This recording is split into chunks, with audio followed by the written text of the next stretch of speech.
그리스도인은 어떤 사람일까요? 여러분은 예수를 믿고 그리스도인이 되었는데 나는 어떤 사람이어야 되는지, 나는 어떤 정체성을 갖고 살아야 되는지를 분명하게 인식하고 있는지 묻고 싶습니다. 이 베드로전서만큼 그리스도인의 정체성을 분명하고 다양하게 알려주는 성경은 없습니다. 베드로전서에 다른 이름이 뭐요? 그러면 고난받는 성도들을 위로하고 격려하는 책이라 그랬어요. 근데 이걸 다른 또 하나의 닉네임으로 하면 그리스도인이 어떤 사람인지를 가장 잘 보여주는 책이에요. 이게 이 말씀을 잘 읽어보면 그리스도인은 이런 사람이구나 하는 것을 알게 될 뿐만 아니라 그것을 통해서 나는 어떤 사람으로 성장되어 가야 되는지를 배울 수가 있어요. 그런데 베드로전서 1장 2절부터 그리스도인이 누군가를 소개하고 있는데 그걸 순서대로 이렇게 간략하게 다시 소개해 드리면, 첫째, 흩어진 나그네라 그렇게 말했어요. 그리스도인 누구예요? 그러면 흩어진 나그네라 그렇게 말씀합니다. 두 번째로는 삼위 하나님의 섭리로 구원받은 사람이라고 말해요. 세 번째로는 산 소망을 가진 사람이라 그렇게 말해요. 그때 말했어요. 과격한 말이 아니에요. 이 세상의 모든 소망은 죽은 소망이에요. 아주 일시적인 소망이에요. 근데 우리는 살아있는 소망을 가진 사람이에요. 근데 살아있는 소망이 뭐냐 그러면 하늘에 간직된 기업, 이너리턴스를 약속으로 받은 사람이라 이렇게 되어 있어요. 네 번째로 여러 가지 시험 중에도 기뻐하는 사람이라고 말해요. 근데 왜 기뻐한대요? 그 시험의 목적을 알기 때문에 매우 기뻐하는 사람이라고 말씀합니다. 다섯 번째, 예수님을 한 번도 눈으로 본 적이 없음에도 예수님이 자신의 구주인 것을 믿고 계속해서 그 안에서 즐거워하는 사람이라고 말합니다. 여섯 번째, 하나님의 거룩한 성품을 닮아서 거룩해져 가는 사람이라고 말씀합니다. 일곱 번째는 나그네로 사는 동안에 두려움으로 지내는 사람이라고 말합니다.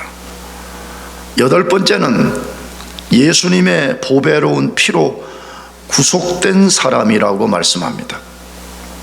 그리고 오늘 본문에서 그리스도인의 또 다른 정체성을 말하는데 그리스도인은 형제를 뜨겁게 사랑하는 사람이라고 말씀합니다. 그것을 오늘 본문에 형제를 뜨겁게 사랑하라는 명령을 통해서 그리스도인은 형제를 뜨겁게 사랑하는 사람이라고 말씀합니다. 사도 베드로가 구원받은 그리스도인들에게 형제를 뜨겁게 사랑하라고 명령하는 근거가 있습니다. 성경은 절대로 불쑥 명령하거나 이유와 근거도 없이 명령하는 경우는 없습니다. 성경은 명령 전에 반드시 그 명령을 하게 된 근거와 이유를 말씀합니다. 그렇다면 사도 베드로가 그리스도인 된 우리에게 형제를 뜨겁게 사랑하라고 명령하는 근거는 무엇일까요?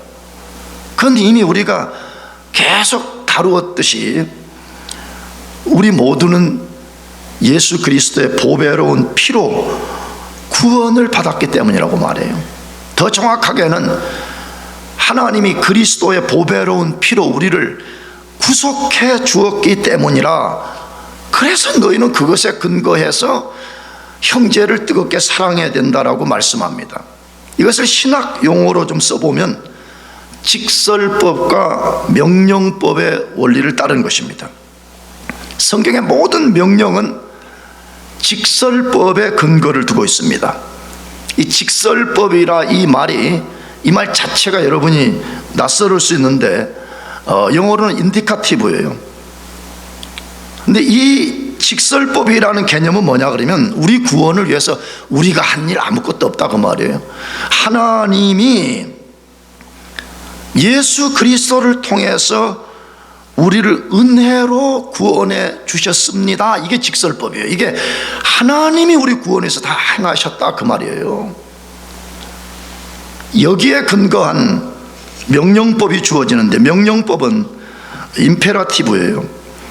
그러기 때문에 하나님이 너희 구원을 은혜로 해 주셨기 때문에 이것에 근거해서 거기에 합당한 삶을 살아라는 거예요. 근데 그 합당한 삶의 내용이 오늘 본문에는 형제를 뜨겁게 사랑하라고 명령하는 것입니다. 오늘 본문도 그 원리를 따라서 명령합니다. 그러니까 다시 말하면 베드로전서 1장 1절부터 오늘 본문까지가 그 큰 구조가 직설법과 명령법 형태를 띠고 있을 뿐만 아니라 오늘 본문 안에도 그렇게 되어 있다 그 말이에요. 본문 다시 22절 읽어봅시다.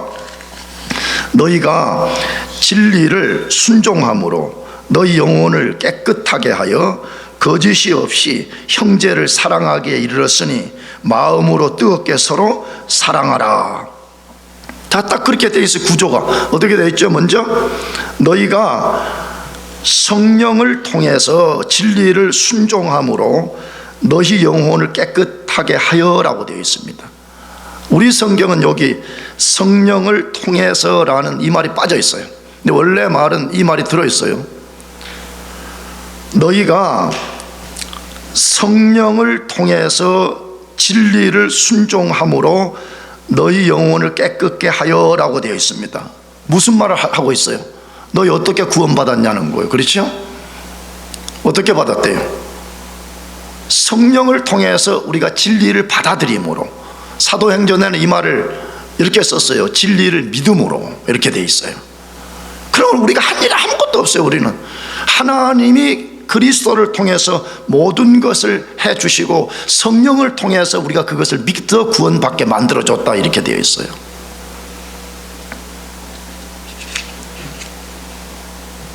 그런 다음에 이것에 근거해서 형제를 뜨겁게 사랑하라고 명령하고 있는 것입니다. 자, 그러면 왜 그리스도인들은 다른 형제들을 뜨겁게 사랑해야 되냐 이 말이에요.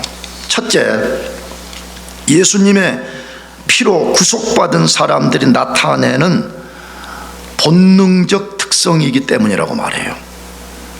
왜 우리가 다른 형제 자매들을 뜨겁게 사랑해야 되냐 그러면 진짜 구원을 받으면 그 속에 영적인 새로운 본능이 생긴다는 거예요.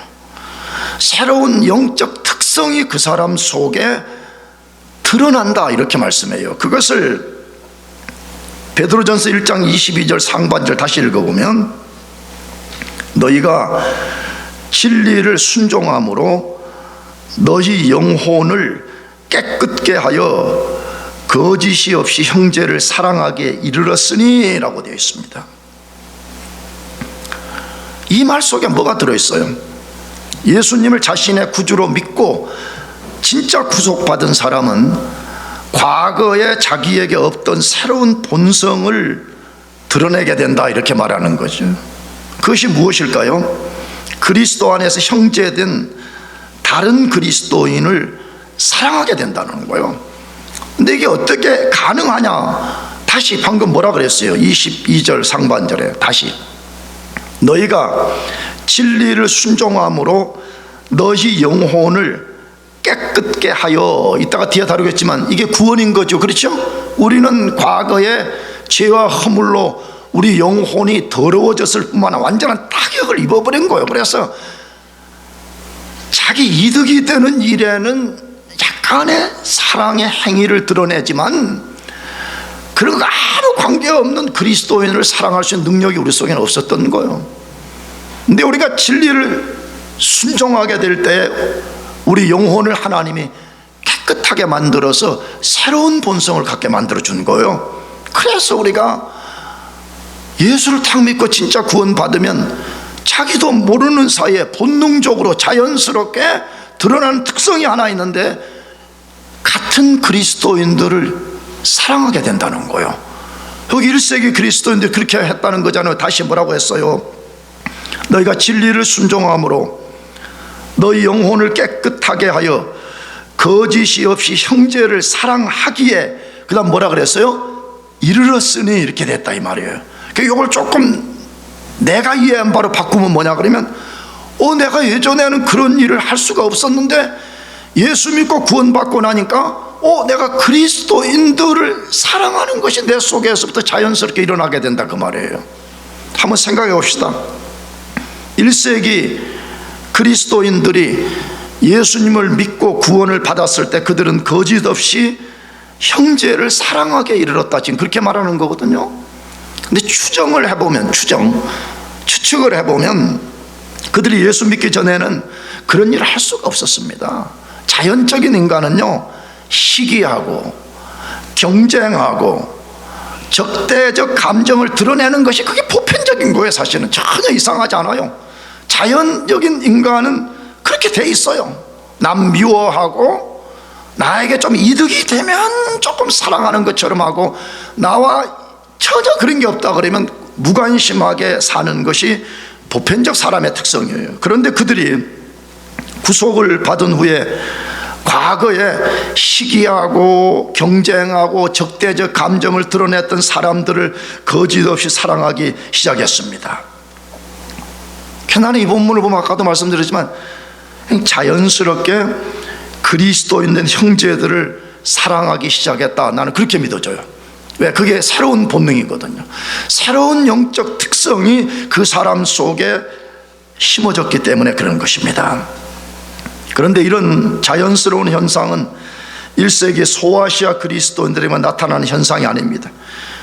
진짜 구원받은 모든 그리스도인들에게 나타나는 본능적 특성입니다. 왜 그럴까요? 왜 예수님의 피로 구속을 받으면 그리스도인 된 다른 형제들을 사랑하기 시작하냐 이 말이에요. 그 사람 안에 과거에 없던 하나님의 사랑을 성령을 통해서 부어주시기 때문에 그렇습니다. 그래서 내가 가진 사랑이 아니에요. 하나님의 사랑이 그 사람 속에 부어져서 그 사랑 때문에 내가 다른 그리스도인들을 자연스럽게 사랑하기 시작한다는 거예요. 로마서 5장 5절에 그렇다고 소개하죠. 로마서 5장 5절. 소망이 우리를 부끄럽게 하지 아니함은 우리에게 주신 성령으로 말미암아 하나님의 사랑이 우리 마음에 부은 바 됨이니. 할렐루야. 여러분 진짜 구원 받으면 어떻게 된대요? 내가 볼 때는 거짓 구원 받으니까 습관적으로 신앙생활 하니까 이런 게 안 일어나는 거예요. 진짜 구원 받으면 어떻게 된, 다시 우리에게 주신 성령으로 말미암아 하나님의 사랑이 우리 마음에 뭐 되어요? 부어진다고 돼. 그 하나님의 사랑이 우리 속에 확 부어져. 그 진짜 구원을 받으면 그 순간에 하나님으로부터 엄청난 사랑을 받는 거예요. 그걸 베드로후서는 신의 성품에 참여한다 그렇게 말해. 무슨 성품이에요? 신의 성. 내가 전에는 없었어요. 그냥 이기적 사랑은 할 수 있었어요. 굉장히 육의 기반을 둔 사랑은 내가 할 수 있었지만 그걸 뛰어넘는, 다시 말하면 나와 이해관계가 전혀 없음에도 불구하고 같은 그리스도인이라는 이유 때문에 내가 그를 뜨겁게 사랑하는 이유는 어디에 있느냐? 하나님의 사랑이 나에게 부어졌기 때문이라 그렇게 말하는 거예요. 그러므로 진짜 우리가 그리스도인이 아닌지를요 잘 점검해 보는 게 필요해. 내가 여러분들을 나쁘게 도전하는 의도가 전혀 없어요. 다만 속지 않게 하려고 그러는 거예요. 교회 내가 열심히 다녔어요. 내가 교회 오랫동안 그냥 습관적으로 다녔어요.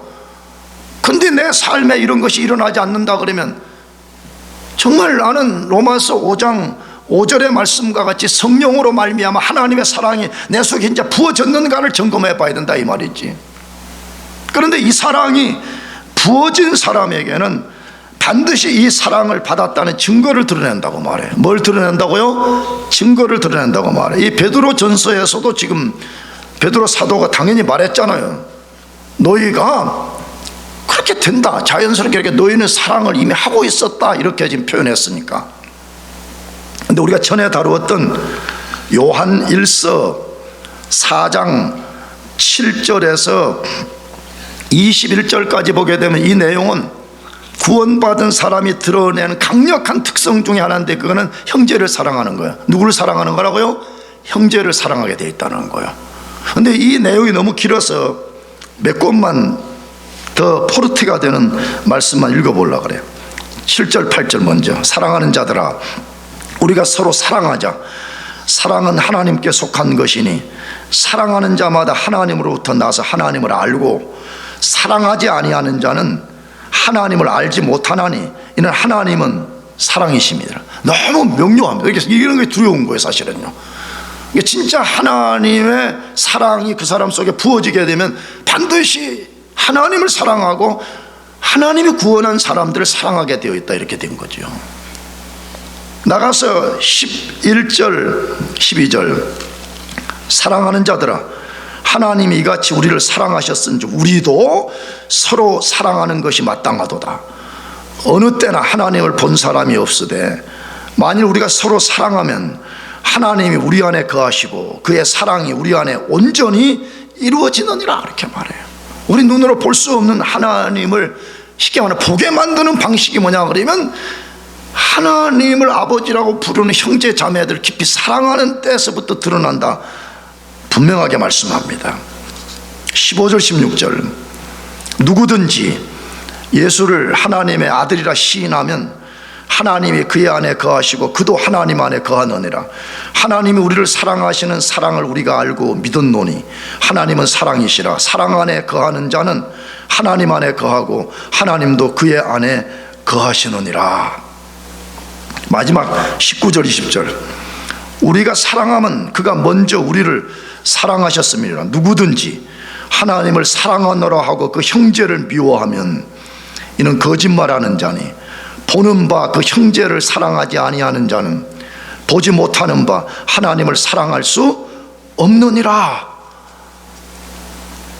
굉장히 귀한 말씀이지만 두려운 말씀 아니에요?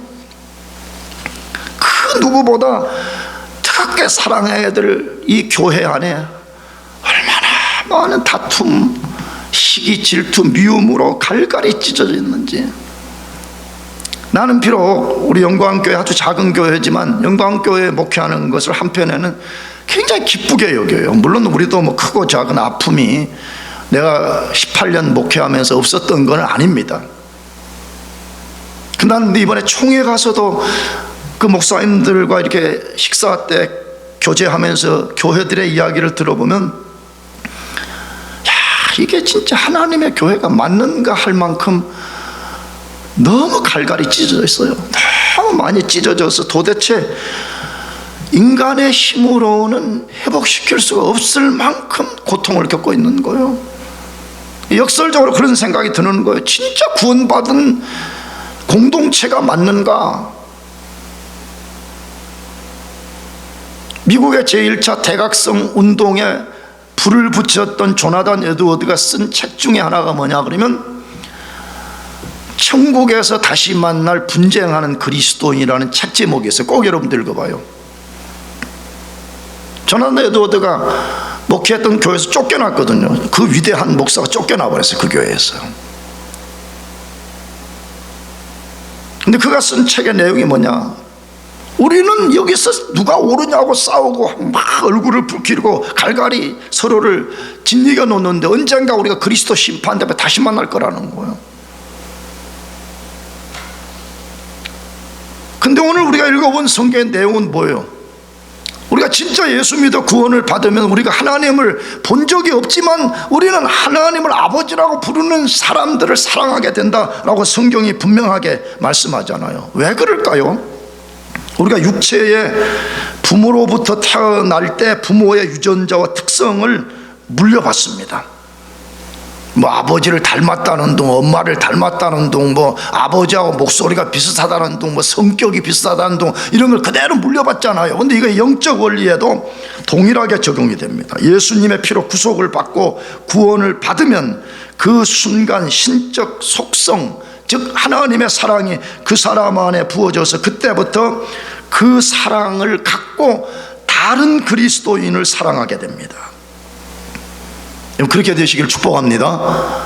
그런데 베드로 사도는 거기서 머물지 말라고 말합니다.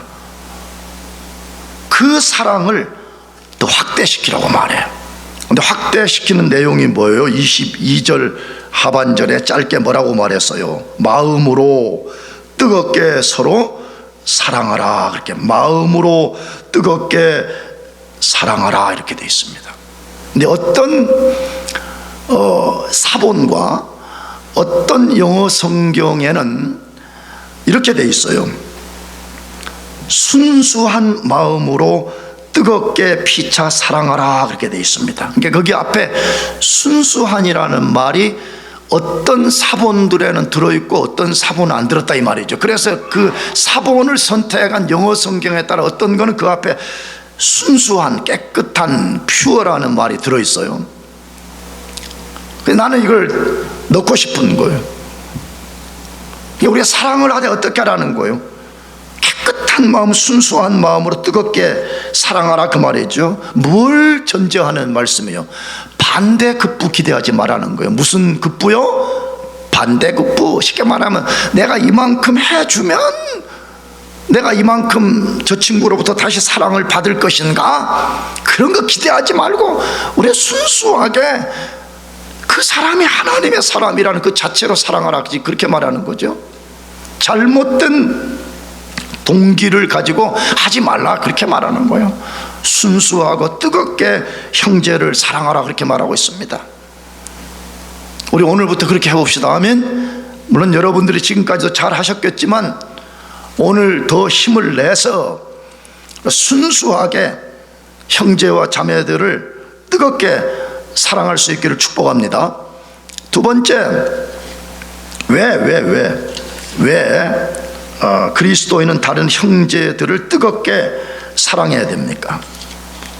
거듭나는 경험으로 같은 하나님을 섬기는 한 가족이 되었기 때문이라고 말해요.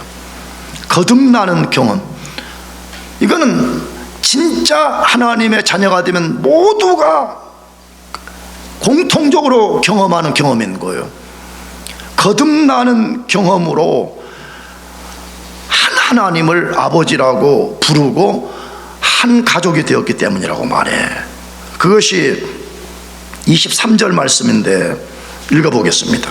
너희가 거듭난 것은 썩어질 씨로 된 것이 아니요 썩지 아니할 씨로 된 것이니 살아있고 항상 있는 하나님의 말씀으로 되었느니라. 베드로 사도가 지금 말하죠. 그리스도인은 어떻게 그리스도인이 됐냐는 거예요. 어떻게 됐대요? 참 진짜 그리스도인은 거듭나는 것을 통해서 되었다 그렇게 말합니다.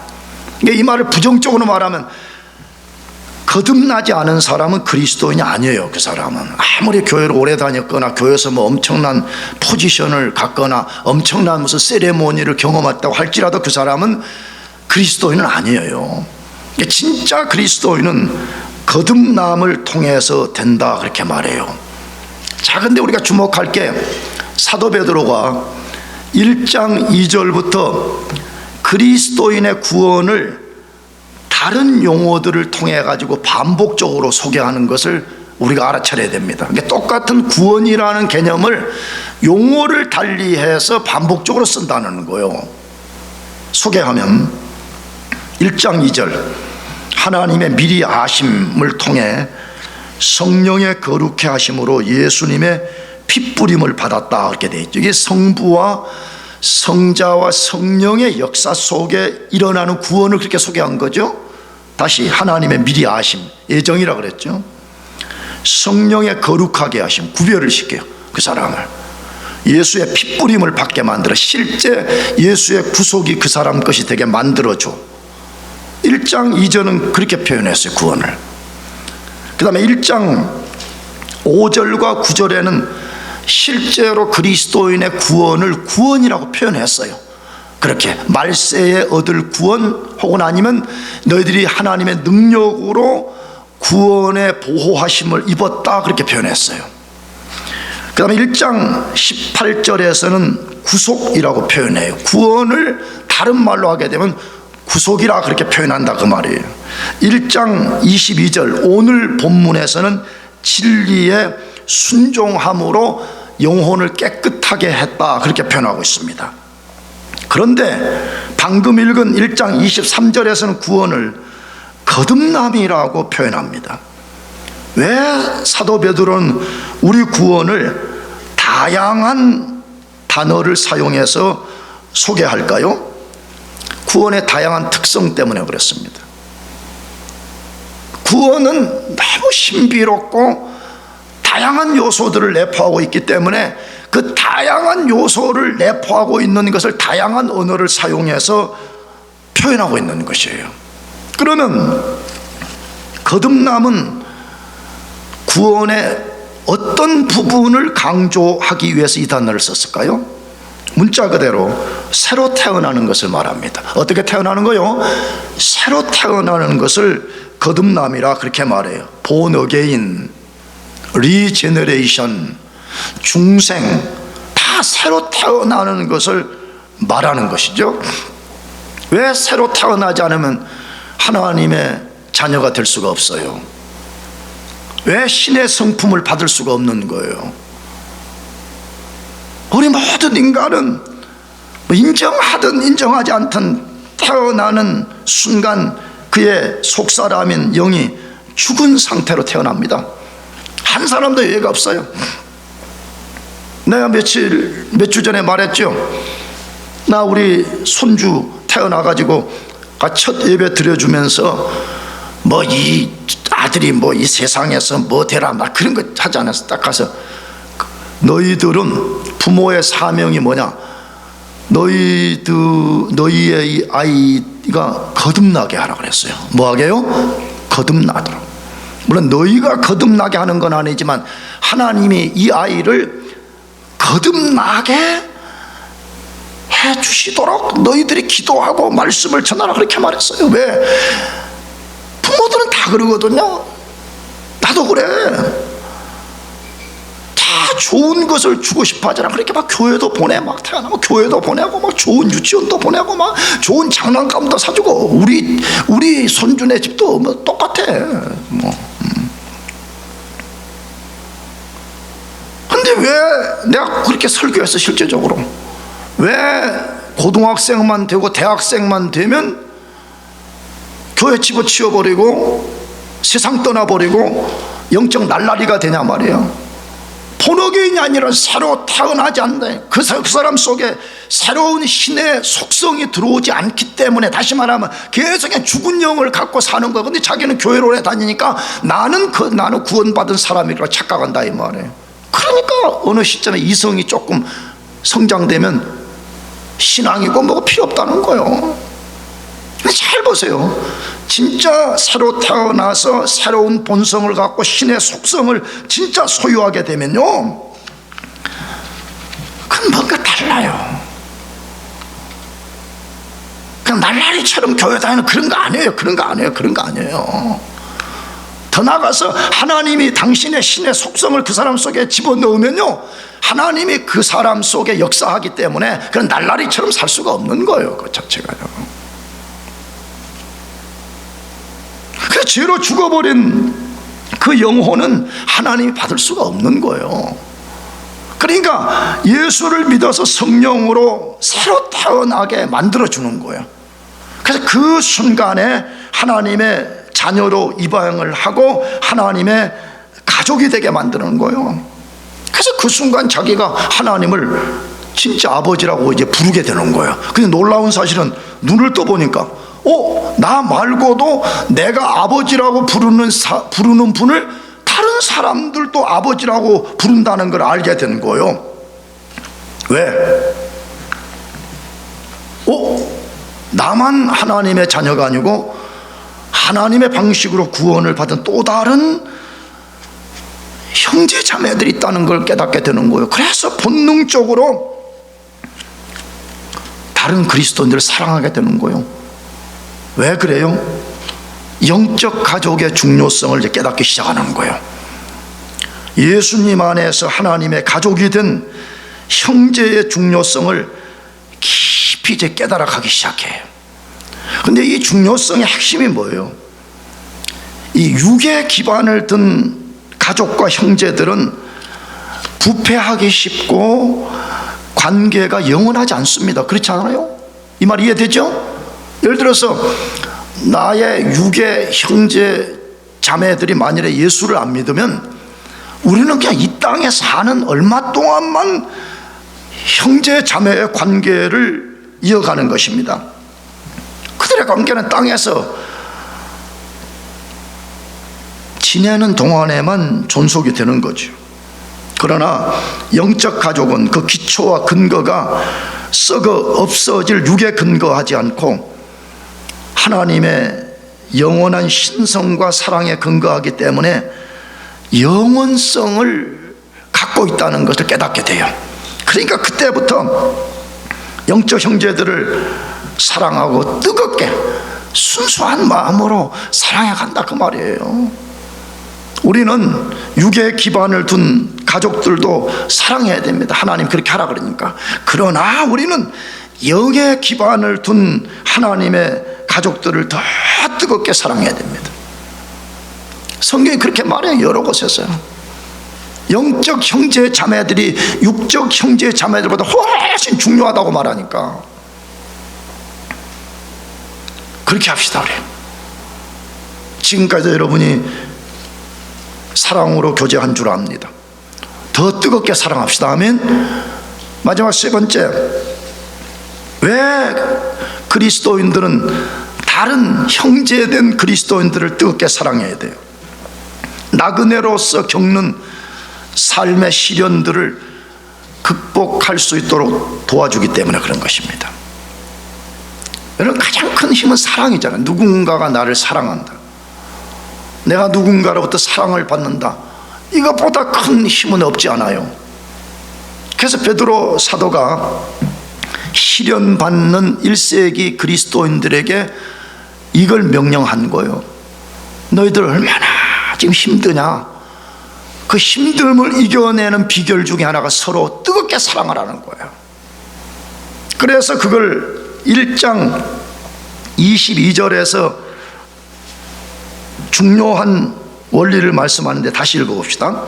너희가 진리를 순종함으로 너희 영혼을 깨끗하게 하여 거짓이 없이 형제를 사랑하게 이르렀으니 마음으로 뜨겁게 서로 사랑하라, 그렇게 되어 있습니다. 베드로전서는 그리스도인들의 정체성은 이 세상에서 나그네요 이방인이라고 아주 단호하게 반복해서 말씀합니다. 여러분, 그 속에 뭐가 전제되어 있어요? 우리의 목적지가 여기가 아니라는 거예요. 우리 목적지는 천국인데 천국까지 우리가 도달하기 위해서는 나그네와 이방인으로서 겪어야 되는 수많은 어려움이 있다는 거예요. 나가서 여러분, 이 세상을 너무 만만하게 보면 안 돼요. 정말로 이 세상은 창조 이래에, 타락 이래에 얼마나 거대한 세계가 되어버렸어요.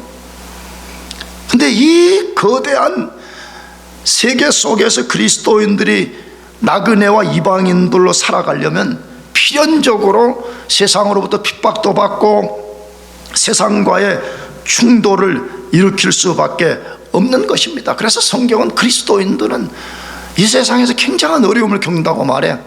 그것을 이미 우리가 읽었던 베드로전서 1장 6절에서 그러므로 너희가 이제 여러 가지 시험으로 말미암아, 이렇게 몇 가지 시험요? 여러 가지 시험이라고 말해요. 대학부 여러분들 정신 똑바로 차려요. 목사님 여러분 야단치려고 그런 게 아니에요. 대학부 다닐 때까지는 엄마 아빠의 서포트를 받아가지고 세상이 뭔지 좌우를 분별하지도 못하고 살다가 그래서 자기들 속으로 생각해, 우리 목사님은 너무 우리를 협박한다고. 내가 지금까지 얼마나 잘 살았는데, 잘 산 거 감사한 거죠. 그러나 여러분, 내 말이 협박이 아니라는 거 알고 싶다면 오늘 예배 마치고 친교실에 가서 여러분보다 오래 산 선배들한테 물어봐. 인생이란 건 대학부 때부터 보다 더 어려움이 있어요? 아니면 더 하이웨이가 있어요? 물어봐요. 따끈따끈한 용화 형한테 물어봐. 용화 형한테 물어봐. 성경은 진리예요. 성경은 뭐라고 말해요? 너희가 이제 몇 가지 시험요? 여러 가지 인생의 시험을 만난다고 말해요. 야고보서도 똑같이 말했죠. 1장 2절 상반절에 내 형제들아 너희가 여러 가지 시험을 당하거든, 그렇게 되어 있어요. 물론 우리는 베드로 전서를 받았던 1세기 소아시아 그리스도인들에 비하면 조족지혈이지 사실은. 그들은 예수를 믿는다는 자체가 죽음을 각오한 가운데 믿은 거잖아요. 오늘 우리는 그들처럼 예수를 믿는다고 종교적 핍박, 박해를 받는 그런 어려움 당하지 않잖아요. 난 내가 걱정하는 거는 그거예요. 너무 미국 땅에 살면서 너무 평화로워가지고 우리 영혼이 냄비 안에, 뜨거운 이 물 안에 점점 죽어가는 개구리처럼 될까 봐서 걱정인 거예요. 그러나 우리가 꼭 그런 종교적인 엄청난 핍박을 받지 않더라도 크고 작은 어려움을 우리가 겪습니다. 특히 우리 영광교회는 주로 이 펜스테이트 학교 와서 공부하는 대학생, 또 대학원생, 또 뭐 연구원들, 쉽게 말하면 미래가 아직 좀 이렇게 세팅되지 않은 그런 불안한 신분으로 있는 분들이 와 계시는 교회잖아요. 그러니까 굉장한 크고 작은 어려움들을 겪어요. 가장 큰 어려움 지혜. 뭔가 좀 연구를 좀 잘해가지고 뭔가 하나를 이렇게 만들어내고 싶은데 뭔가 잘 안 돼. 지혜의 어려움들, 특히 이성 문제. 있는 사람은 있는 사람대로 어렵고 없는 사람은 없는 사람대로 어렵고 그렇잖아요. 나는 과연 결혼할 수 있는가? 나는 여자친구를 사귈 수 있는가? 결혼 문제. 나는 오늘 또 교회 오기 전에 한국에 있는 누구 아는 누군가로 파혼을 당해가지고 고통을 당하다가 같이 또 몇 달 동안 기도했거든요. 나도 기도하고 뭐 거기도 내가 심지어 막 금식을 해라. 금식을 해서 이 어둠의 영들을 하나님이 깨뜨려 주시도록 기도하라, 그렇게 했더니 진짜 또 그렇게 했더라고. 근데 아침에 교회 오기 전에 카톡이 왔는데 읽어보니까 기쁜 소식, 다시 우리가 결혼하기로 했습니다. 또 그것만 있어요. 결혼 실제 하고 나면 또 얼마나 많은 어려움이 있어요. 진로 문제, 졸업하면 안정된 직장을 잡을 것인가. 특히 경제적 어려움들을 많이 겪잖아요.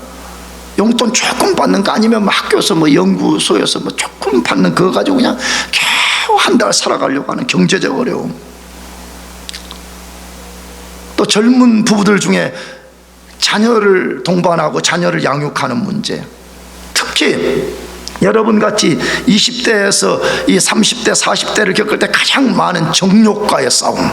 이 정욕이라는 말은 악한 모든 욕망을 지칭하는 말이지만 특별히 성적인 욕망 갖고 싸우는 것 말이에요. 굉장한 크고 작은 어려움들이 있는 거지요. 그러므로 우리가 서로 뜨겁게 사랑해 줘야 됩니다. 그렇게 합시다. 아멘. 교회 형제 자매들을 왜 시기, 질투 아니면 끊임없이 경쟁의 대상으로 삼으면서 조금 마음에 들면 막 간까지 빼주려고 그러고 마음에 안 들면 막 싸우고 시기하고 돌아서고 왜 그런 식으로 사냐 이거요. 다 같이 형제 자매들로서 어려움을 겪고 있잖아요. 성도들이 그것을 이겨낼 수 있도록 도와줘야 합니다. 자기밖에 모르는 사람으로 살면 안 됩니다. 그래서 사도 베드로가 방금 읽은 1장 22절에 뭐라고 했어요? 뜨겁게 서로 사랑하라, 그렇게 되어 있습니다. 뜨겁게 어떻게요? 서로예요. 서로. 나 혼자만 사랑도 아니에요. 반대의 사람만도 아니에요. 서로 사랑해라 이렇게. 그리스도인들은 서로 돌아보고 서로 사랑해야 될 사명을 받았습니다. 그래서 성경에 여러분 서로라는 말을 굉장히 많이 써요. 특별히 서신서, 이런 베드로전서 같은 서신서에는 한번 집에 가서 나중에 읽어봐요. 서로라는 말을 굉장히 많이 써. 근데 그 중에 4곳만 소개하려고 그래.